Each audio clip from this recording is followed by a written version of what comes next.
Hello everyone. आज हम पढ़ने जा रहे हैं अ ट्रिम्फ ऑफ सर्जरी, जो कि फुटप्रिंट्स विदाउट फीट का क्लास 10 का जो फर्स्ट चैप्टर है हमारा सप्लीमेंट्री से, उसको हम पढ़ेंगे। ट्रिम्फ का मतलब होता है विक्ट्री। कैसे एक सर्जरी की जीत होती है इसमें, उसको हम पढ़ेंगे।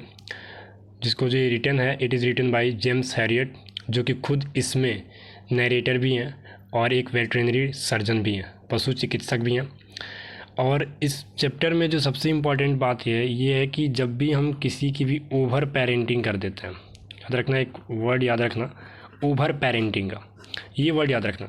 जब भी हम ओवर पेरेंटिंग कर देते हैं किसी को भी, तो कहीं ना कहीं उसका जो रिजल्ट होता है वो नेगेटिव ही हो जाता है। किसी की एडवाइस को हम जब फॉलो नहीं कर पाते हैं तो कहीं ना कहीं जो रिजल्ट होगा वो नेगेटिव आएगा, वो हमारे फेवर में नहीं आ सकता है। वैसे एक चैप्टर है ट्रिम्फ ऑफ सर्जरी। ट्रिम्फ का मतलब होता है विक्ट्री। कैसे एक सर्जरी की जीत होती है उसको हम पढ़ेंगे। सबसे पहले आप जान जाओ कि उसमें जो कैरेक्टर है ट्रिकी, जो एक पालतू कुत्ता है और वो मिसेस पंफ्रे का वो कुत्ता होता है। मिसेस पंफ्रे जो ट्रिकीज ओनर है, कुत्ते का नाम ट्रिकी होता है।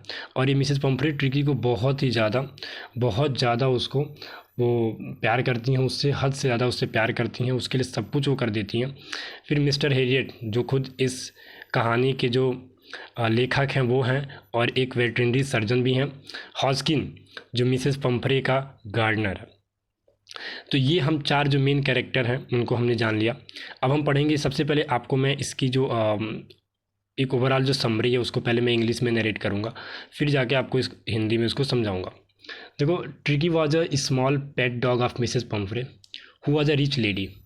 सी overfed him but he fell seriously ill. Tricky had become hugely fat. His eyes were bloodshot and rheumy. His tongue lolled from his jaws. He refused to eat his favorite dish. And doctor, Mr. James Harriet, inquired if she had cut down the sweet things from his diet and if she was giving him plenty of exercise. But the vet advised her to be very strict to comply with these things. She expressed her willingness to abide by the vet's advice. Within a few days, Mrs. Pumphrey reported the pitiable condition of Tricky to the vet, who suggested that Tricky had to be hospitalized. Are you getting my points? For a fortnight to be kept under observation. The vet brought Tricky to his surgery. Tricky's day, bed, night, bed, toys and rubber rings, 3 balls, little coats were sent to the surgery. But the vet did not use the medical treatment but kept the little dog in the company of the other dogs. And after all, the Tricky ran about with the dogs and did many exercises as they did, and he recovered within a fortnight. When he saw his mistress, within minutes, Mrs. Pumphrey arrived at the spot in the car. The vet brought Tricky. When he saw his mistress, Tricky took off from the vet's arm in a big leap and sailed into Mrs. Pumphrey's lap. The little dog swarmed over her, licking her face and barking. And as the car moved away, Mrs. Pumphrey cried, "Oh, Mr. Harriet, how can I even thank you? This is a triumph of surgery." तो जैसा कि आपने देखा, ये जो हमारी summary जो मैंने आपको एक्सप्लेन किया था वो इंग्लिश में था। अब आप हिंदी में समझ लो कि इसका पूरा समरी क्या है, कहानी क्या है, क्वेश्चन इंपॉर्टेंट क्या हो सकता है। देखो, जो ट्रिकी होता है ना, वो एक छोटा सा डॉग होता है मिसेस पंफ्रे का। और मिसेस पंफ्रे जो बहुत ही रिच लेडी हैं, ये जो मिसेस पंफ्रे हैं वो बहुत ही रिच लेडी हैं रखा है। और ट्रिकी जो है, but she overfed him, इतना ज़्यादा उसको खिला पिला देती हैं कि वो बहुत ही ज़्यादा, बहुत सीरियसली वो बीमार पड़ जाता है। ट्रिकी बहुत ज़्यादा मोटा हो जाता है, उसकी जो आंखें होती हैं ब्लड शॉट हो जाती हैं। और र्यूमी का मतलब होता है कि हाँ, एक मटमैला तरीके का, वो मतलब खाने पीने के मामले में बहुत ज़्यादा उसको ध्यान देती हैं। इतना उसको खिला पिला देती हैं कि वो बहुत ही ज़्यादा मोटा हो जाता है। उसकी जो जीभ होती है ना, उसकी जौ से लटकती रहती है। और जो उसका फेवरेट डिश है, अब वो खाने से इनकार कर दे रहा है। एक समय ऐसा था जो बहुत ज़्यादा वो खाता था, लेकिन अब एक समय ऐसा है कि वो क्या करता, वो बहुत ही ज़्यादा हर एक चीज़ को, अपने फेवरेट डिश को भी वो खाने से इनकार कर देता है। मतलब कि ओवर फीडिंग जो उसकी थी, वो बहुत ज़्यादा उसको ओवर फीडिंग, बहुत ज़्यादा उसको खिलाने पिलाने का प्रयास किया गया था। जो डॉक्टर साहब हैं मिसेस हैरियट, उन्होंने पहले ही उनको बोला था कि इसके जो डाइट हैं उसमें से जो स्वीट थिंग्स है उसको आप कट कर दो, अगर आप, और इसको एक्सरसाइज ज़्यादा से ज़्यादा कराओ। लेकिन जो डॉक्टर साहब की सलाह थी उसको मानती नहीं है, और ऊपर से वो कहती है कि मैं अपने आप को कैसे मना लूँ, मैं इसे बहुत प्रेम करती हूँ, मैं इसको खिलाऊंगी पिलाऊंगी। और बाद में ऐसा होता है कि उसकी वेट्स के एडवाइस को, इस डॉक्टर साहब को जो लेखक हैं उनके सलाह को मानती नहीं है। फिर ऐसा होता है कि वो बीमार पड़ जाता है और इस कंडीशन में बीमार पड़ जाता है कि उसको लगभग 14 दिन के लिए डॉक्टर साहब बोलते हैं कि इसको 14 दिन के लिए हॉस्पिटलाइज करना पड़ेगा, क्योंकि उसको अंडर ऑब्जर्वेशन रखना ही पड़ेगा। बाद में पहले तो उसने ये बोला कि हम यहीं पे हॉस्पिटलाइज कर देते हैं, लेकिन उसने कहा नहीं, इसको हम वहाँ पे लेकर जाएंगे।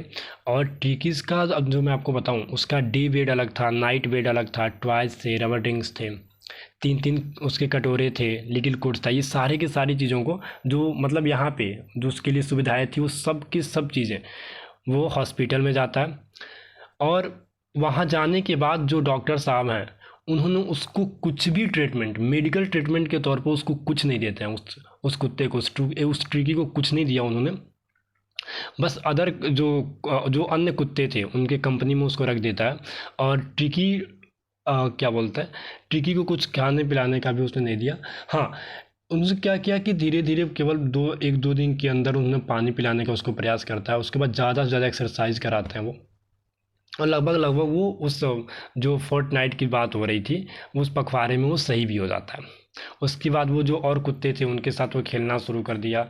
और मतलब कि जो तो और जो अन्य अन्य कुत्ते थे उनके साथ भी खेलना कूदना, जैसे स्टार्टिंग में वो कुत्तों के साथ इंटरेस्ट नहीं लेता था, कोई कुत्ता भी उसमें इंटरेस्ट नहीं लेता था, वो समझते थे कि लेज़ी है, जहाँ गया गिर गया। तो बाद में जैसे ही 14 दिन में मतलब कोई मेडिकल ट्रीटमेंट नहीं होता है उसका, और वो केवल एक्सरसाइज कराता है, 2 ही 3 दिन के बाद वो 2-2 दर्जन अंडे जो है धीरे धीरे, और bottles of wine, brandy everyday, मतलब हर एक चीज़ उसको धीरे धीरे खिलाना पिलाना शुरू हो गया। बाद में जैसे ही डॉक्टर साहब को समझ में आया कि अब जो ट्रिकी है वो सही हो रहा है, तो उसने इन्फॉर्म किया मिसेस पम्फ्रे को। मिसेस पम्फ्रे आती हैं और कुछ ही समय में मिसेस पम्फ्रे आ जाती हैं, और जैसा कि वो अपने जैसे उसको रिसीव करने जाती हैं, उनको कार से बाहर देखते ही उनके ऊपर छलांग लगा देता है। उनको मतलब अपने मालिक को जैसे ही देखा उसने, मतलब तुरंत उस वेट्स आर्म से, मतलब कि डॉक्टर साहब, ठीक है, तो इस तरीके से वो उनके लैब से और मिसेस पम्फ्रे के लैब में वो चला जाता है। बाद में जैसे वो अपने छोटे से ट्रिकी को देखती हैं मिसेस पम्फ्रे, वो उसको लेकिन उसके उसके फेस को वगैरह को देखने लगती हैं, वो उनके फेस वगैरह को चाटने लगता है, भौंकने लगता है। और जैसे ही कार वहाँ से उस मतलब हॉस्पिटल से, जेम्स हैरियट के हॉस्पिटल से जैसे ही कार जानी शुरू हो जाती है, मिसेस पम्फ्रे ने हैरियट से एक बात बोली कि मैं आपका धन्यवाद किस तरीके से मैं करूं, क्योंकि यह एक सर्जरी की जीत हुई है। समझ में आ रहा है? अब देखो, जो इससे क्वेश्चन एक क्रिएट हो सकता है वो ओवर पेरेंटिंग और ओवर फीडिंग पे हो सकता है, कि जिस तरीके से ट्रिकी को मिसेस पम्फ्रे ने ओवर फीडिंग कराया, वैसे ही हम कभी कभी ऐसे होते हैं कि कुछ पेरेंट्स अपने बच्चों को ओवर पेरेंटिंग कर देते हैं, जिसका वो रिजल्ट जो होता है वो नेगेटिव में आना शुरू हो जाता है। जो शॉर्ट आंसर में जो सबसे इंपॉर्टेंट क्वेश्चन हो सकता है कि why is Mrs Pumphrey worried about Tricki, why is Mrs Pumphrey worried about Tricki, मतलब कि ट्रिकी के को लेके मिसेस पम्फ्रे इतना ज़्यादा चिंतित क्यों थी। ठीक है, ये आई होप कि आप लोग इसको समझ गए होंगे। और जो एक और क्वेश्चन जो सबसे इंपॉर्टेंट हो सकता है मैं आपको बताऊँ, जो क्रिटिकल वो ये होता है कि how does he treat the dog, doctor साहब ने उस डॉग की इलाज कैसे किया था। और why does Mrs Pomfrey thinks the dogs recovery the triumph of surgery, और मिसेस पम्फ्रे ऐसा क्यों सोचती है कि जो कुत्ते का जो मतलब कि जो सर्जरी की जो जीत हुआ था वो एक ट्रिम्फ ऑफ सर्जरी हुआ था। ठीक है, जो डॉग की रिकवरी हुई थी वो ट्रिम्फ ऑफ सर्जरी क्यों होती है, जो कि चैप्टर का नेम भी है। तो ये क्वेश्चन बहुत इंपॉर्टेंट हो सकता है। आई होप आपको ये समझ में आया होगा, और जो भी लाइन नहीं समझ में आई होगी उसका कमेंट बॉक्स में ज़रूर बताइएगा कि सर ये वाली पॉइंट यहाँ से मुझे समझ में नहीं आया है, मैं दोबारा आपको बताने का प्रयास करूँगा। Thank you.